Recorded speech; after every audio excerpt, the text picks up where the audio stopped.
सारी जायदाद आधी आधी बांटती है, आधी तेरे नाम, आधी शमा के नाम। बड़ा महल मैंने उसकी बेटी वारिस के नाम करवा दिया है।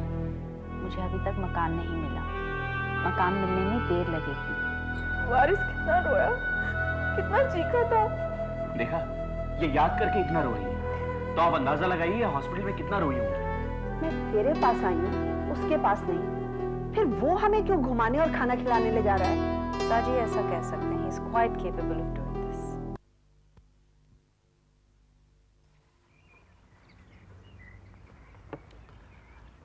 उसके घर गया तो चबूचे यानी गंदे पानी के गड्ढे में जा गिरा। नाकामियों ने कहाँ लाके डुबोया मुझे। क्या बकवास कर रहा है? अच्छे शेर नहीं आते तो पढ़ता क्यों है? क्योंकि आपकी जिंदगी का सिनेरियो भी कुछ ऐसा ही है। ना मोहब्बत की कदर है ना पहचान। सभा मिल रही थी तो उसे खो दिया, क्षमा मिलने की उम्मीद बंध रही है तो उसे भी खो रहे हैं। इस बात का मैं क्या जवाब दूं? क्या जवाब देगा? अरे क्या जवाब दे सकते हैं? अरे आप तो साले उनमें से हैं जो कहते हैं कि हम अपने पैरों पर कुल्हाड़ी खुद मारेंगे।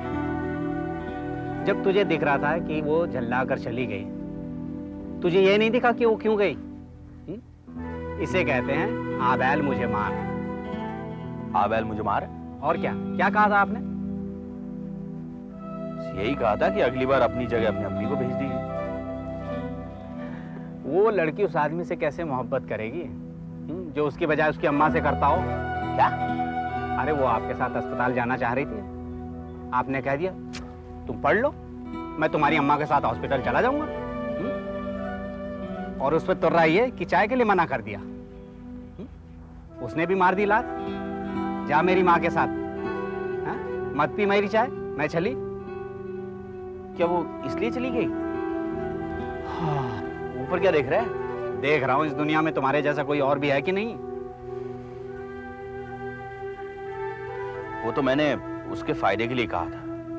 मैं चाहता था कि वो पास हो जाए, उसे तकलीफ ना पहुंचे। और चाय के लिए क्यों मना किया था? वो मैं दिखाना चाहता था जो मैं कर रहा हूं, वो किसी चीज के लिए नहीं कर रहा। उसके लिए भी नहीं है। बेटे इस दुनिया में अगर कोई है तो वो है, वो तुझे जानती है। वो जानती है कि तू क्या कर रहा है, किसके लिए सांस ले रहा है, सब उसके लिए कर रहा है। इसलिए बनने की और उस पर हावी होने की कोशिश मत कर। तो क्या वो मेरे लिए कुछ नहीं करेगी? उसने जो करना था वो कर दिया, कल उसने बता दिया। वो तुम्हारे साथ अस्पताल जाना चाहती थी, वो तुम्हारे साथ चाय पीना चाहती थी। तो उसका ये तरीका है? बिल्कुल, तभी तो किसी ने कहा है, मैं जो ऐसा जानती प्रीत किए दुख होए, नगर ढिंडोरा पीटती प्रीत न कीजो कोई।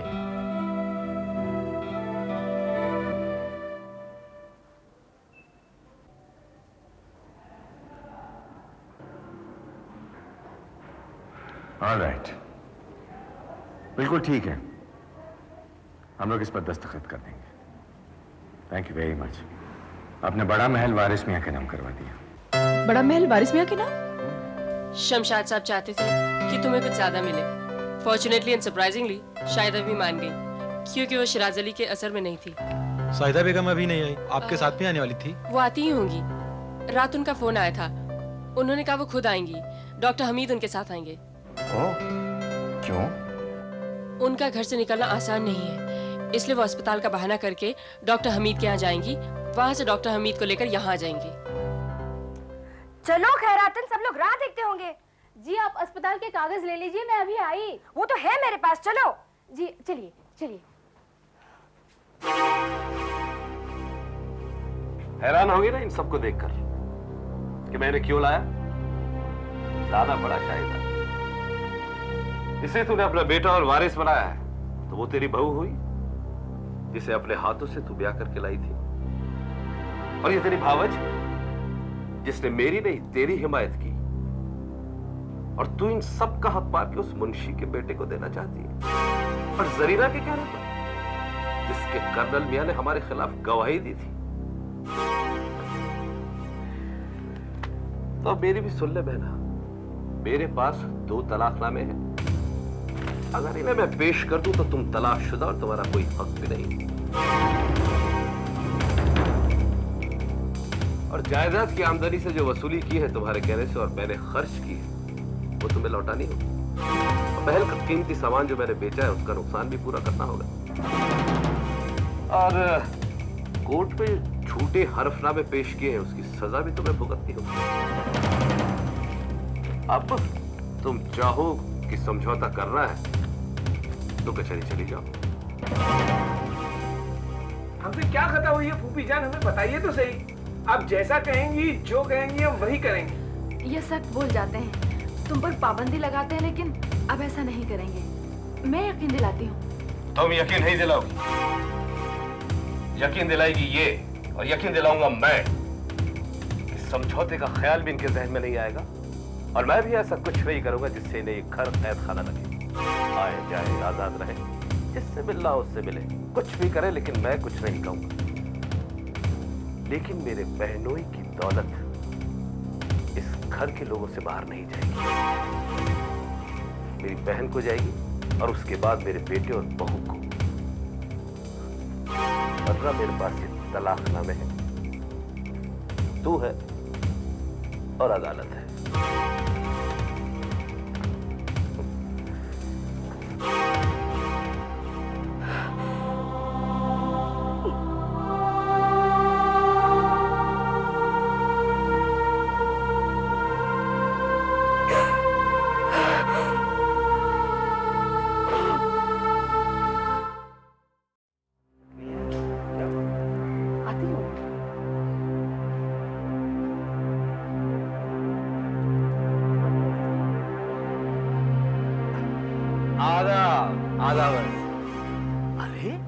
आप लोग यहाँ कैसे? अगर मेरी बहन शाहिदा का इंतजार कर रहे हैं तो आप लोगों को बता दूं कि वो नहीं आएगी। इराक जाने से पहले आप घर जरूर आइएगा। शाहिदा तो खुश होगी ही, हम भी खुश हो जाएंगे। अब आप लोग चलिए, तकलीफ मत कीजिए। आदा आदा।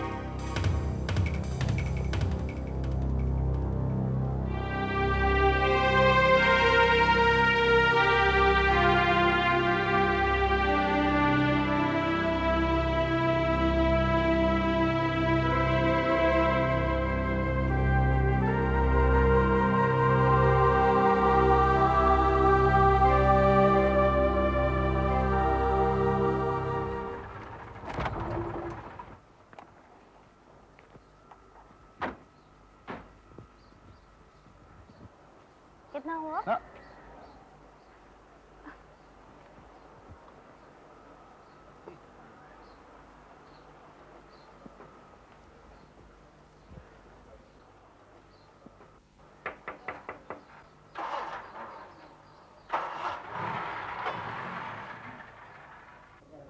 आओ बेटे आओ। माँ ये है नरेंद्र। जीते रहो बेटा। आओ आओ बेटा।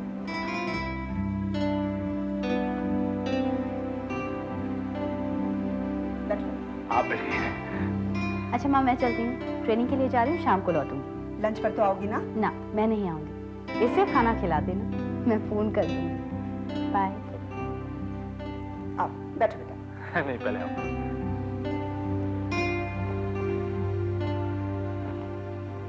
चाय या कॉफी मंगवाओ? जी धन्यवाद, मैंने ट्रेन में ब्रेकफास्ट कर लिया था।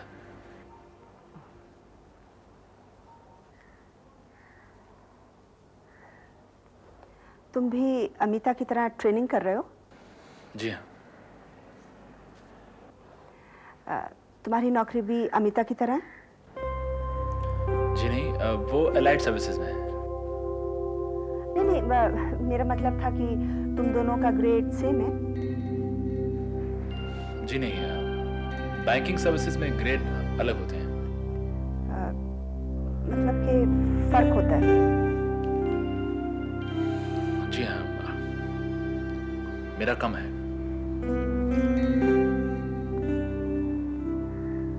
तुम्हारे माता पिता को पता है? किस बारे में? हमारी अमिता के बारे में। अमिता एक बार घर पर आई थी, लेकिन मैंने उनको इस बारे में कुछ बताया नहीं। तुम्हारी 2 कुंवारी बहनें हैं। जी हाँ, और एक छोटा भाई भी है। पिताजी क्लास 1 ऑफिसर होकर रिटायर हुए, आजकल बिजनेस कर रहे हैं। हमारे 2 घर हैं, एक बड़ा जिसमें हम लोग रहते हैं और एक छोटा जिसको हमने किराए पे दे रखा है।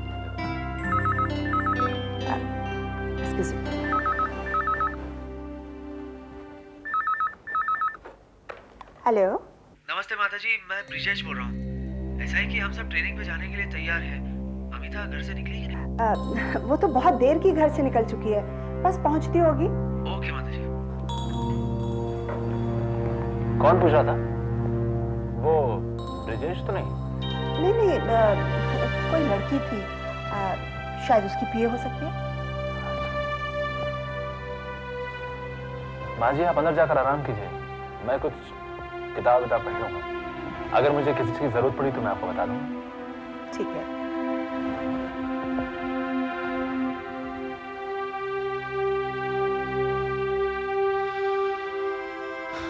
नरेंद्र महाशय, इंटरव्यू तो हो गया, लेकिन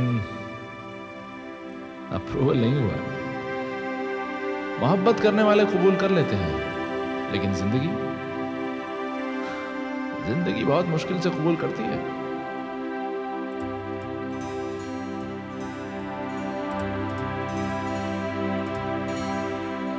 ये खालिद मिस्टर गॉड के साथ काम करते हैं? हाँ, क्यों? मैं सोच रही थी, अगर तुम्हें आपत्ति ना हो तो। किस बात में? मैं उनसे मिल लूं? तुम उनसे मिलो? क्यों? यानी मुझे कोई आपत्ति नहीं है। मैं सोच रही थी कि मैं उन्हें एंगेज कर लूं, मैं उनसे मदद लूं। मैंने गौर साहब से तो कह दिया कि मैं सबूत ढूंढ लाऊंगी, लेकिन अब मुझे असंभव लगता है। क्यों? अब क्या हुआ? वो आदमी इतना धूर्त है, इतनी चालाकियां कर रहा है। अब मेरा दिल नहीं मानता कि उसने शादी इसी शहर में की होगी। वो कहीं जरूर बाहर गया होगा। कहाँ? मुंबई में उसका ऑफिस है, शायद वहां। तो ये काम ना तुम कर सकती हो ना मैं। मिस्टर खालिद से कहेंगे कि ऐसे किसी व्यक्ति को एंगेज कर लें, किसी मौलवी या वर्कर को जो ये काम जानता हो। वो उसे एंगेज कर लेंगे और मैं पेमेंट कर दूंगी। खालिद साहब वकील भी हैं और मुस्लिम भी। ऐसी सारी चीज़ों को वो अच्छी तरह से समझते हैं। तुम्हारा नाम लूंगी तो उनका इंटरेस्ट भी बनेगा। मैं सहायता चाहती हूँ तुमसे, मेरी मदद करो।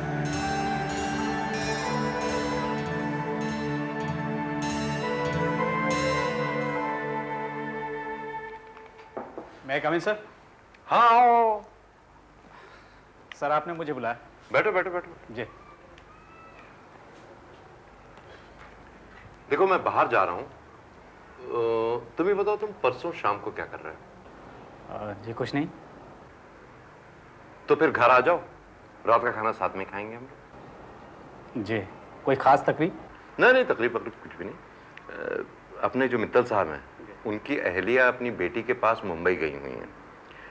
बेचारे अकेले हैं, तो सोचा इसी बहाने बातें भी हो जाएंगी और वो अपने घर पे अकेले क्यों खाएंगे, साथ में मिलकर खाना खा लेंगे। जी ख्याल अच्छा, मैं हाजिर हो जाऊंगा। मोहसिन, इन दिनों सबा से बात हुई थी? जी नहीं, कुछ दिन पहले फोन आया था। उसने तुम्हें ये नहीं बताया कि वो एयरफोर्स में कमीशन लेना चाह रही है? एयरफोर्स? हाँ, बहुत समझाया उसे मगर मानती नहीं बिल्कुल। उसकी अम्मी भी बहुत परेशान है। किस लिए? उसकी तबीयत ठीक नहीं है, अभी वो रात में नींद में चलती है और उसकी अम्मी तो ये समझती हैं कि वो एयरफोर्स इसीलिए ज्वाइन कर रही है ताकि अपने आप को खत्म कर सके। नहीं सर, सबा इतनी कमजोर नहीं है। कौन कमजोर है कौन कमजोर नहीं है ये तो मैं नहीं जानता, लेकिन वो खुद ऐसे भंवर में फंस गई है और हम हम सबको फंसा दिया आपसे। सुनो, तुम्हें अगर मौका मिले तो सबा से बात करना। हो सकता है वो तुम्हारी बात मान जाए और एयरफोर्स में जाने का अपना इरादा तय कर दे। जी मैं मौका देखूंगा।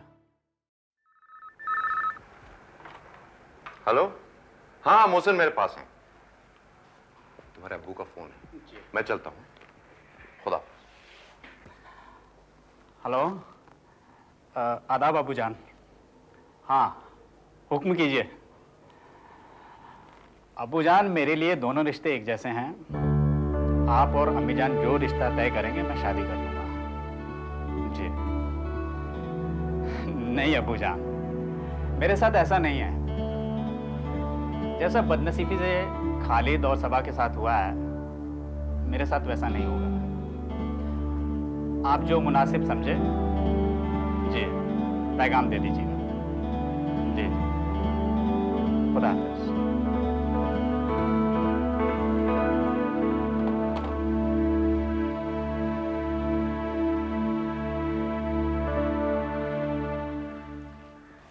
ये फाइल छोड़ गया था कुछ। जी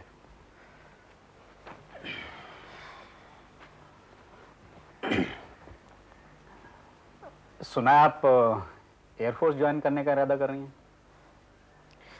हाँ, क्यों? नहीं, ऐसी सर बता रहे थे कि कह रहे थे क्या कि मुझे पर्सुएट करो कि मैं ना जाऊं। नहीं तो झूठ मत बोलो तुम मौसम, क्योंकि तुम झूठ बोल नहीं पाते हो और मैं अपने अब्बू जी को अच्छी तरह जानती हूँ। उन्हें अभी तक यकीन ही नहीं है। किस बात का? कि मैं एयरफोर्स में अपनी जिंदगी को फिर से ट्रैक पर लाने जा रही हूँ या सुसाइड करने। खालिद के बाद वो समझते हैं कि मुझे बस अब एक ही काम रह गया है, मौत के इनोवेटिव तरीके तलाश करने, और अम्मी इसमें उनकी मदद कर रही है। क्या देख रहे हो? तुम भी उसी स्कूल ऑफ थॉट के हो कि होना चाह रहे हो? नहीं तो फिर जो पूछना है सीधे पूछा करो। क्या? मोहसिन, मैंने तुम्हें अब्बू जी को इसीलिए ज्वाइन करने के लिए नहीं कहा था।